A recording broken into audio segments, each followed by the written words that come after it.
What's up, YouTube? Welcome back to my converting the mess of my garage into a functional space. So one of the first things I did, I came up with a list that I put on my handy telephone here. So this is a list of everything that I need the space to do. My wife's Forester XT needs to be able to park inside. There needs to be storage for things we don't want in the house, like our generator and lawnmower, bicycles, things like that. It needs a place to keep our garbage and recycling. We live actually out in the county, it's a new neighborhood. We don't have city trash pickups, so we need a place to keep garbage until we can go to the transfer station. It also needs to be able to have a place to work on the cars, her Forester, my Tacoma. We've got a fleet of bicycles that I do general maintenance on as well. And then I want to be able to do some woodworking. Some of you know me from Instagram. I'm kind of a small woodworking business and design service. I will need to be able to do that from home. So each one of those needs is basic for how everything else gets fit. So having the ability to park the car inside dictates maybe where the trash can goes. It's also going to dictate a lot of the woodworking tool setup because it's going to need to be able to go away. You need to put that stuff away so that the car can come in, so I can do oil changes and tire rotations, things like that.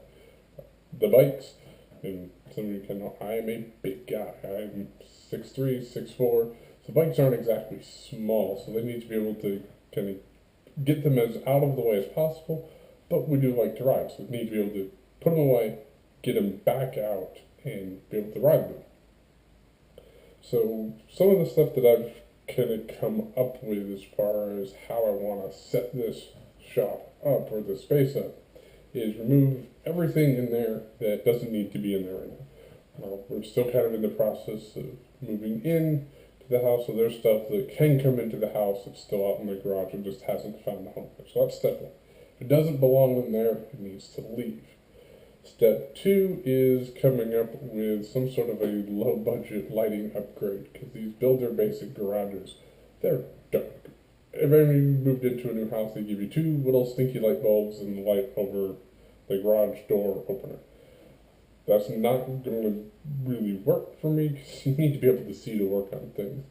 I don't have a huge amount of extra money to spend building or doing like nice big LED strips in there. Hopefully that's something down the road, but right now I want to come up with something relatively low budget or almost no budget so I can get a little bit more light in there so I can see.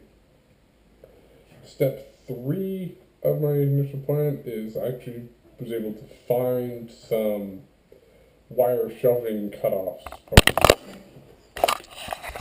as the camera falls. Let's try that again. Maybe step three should be getting a new tripod for the camera. So back to step three. I've found some wire shelving cutoffs from this neighborhood. We've got a new neighborhood here, so they've got a lot of stuff that just ends up getting thrown in the dumpster or kind of set out to the curb. So picked up some pieces of some wire wrap shelving.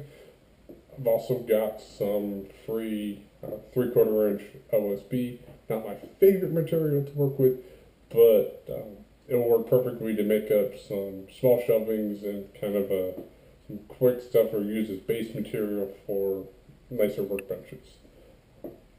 Step four is going to be kind of one of my big projects. This is going to be designing and building what I'm kind of calling a multiple function table, not like the Crazy Festool $1,000 table. This is going to basically serve as a housing for my small table saw, miter saw. The miter saw will be on somewhat of a skid so it can come out.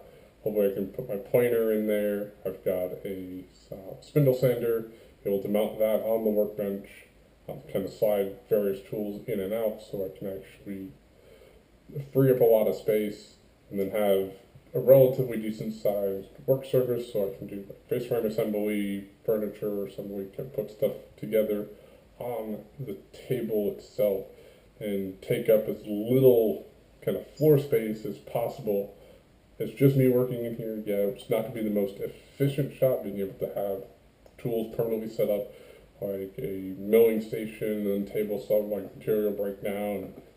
But I'm not a production woodworker at this point. If I get to be a production woodworker, hopefully I'm not still working in my garage.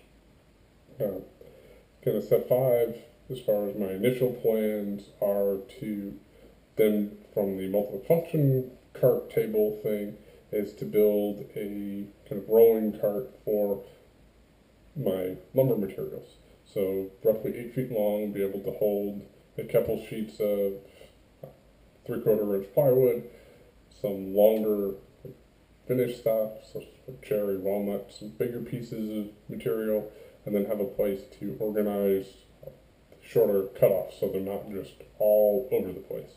Longer lumber storage will probably be in some sort of a taller rack on the walls, but this will probably become more the everyday cutoff cart, be able to wheel it around and keep stuff handy.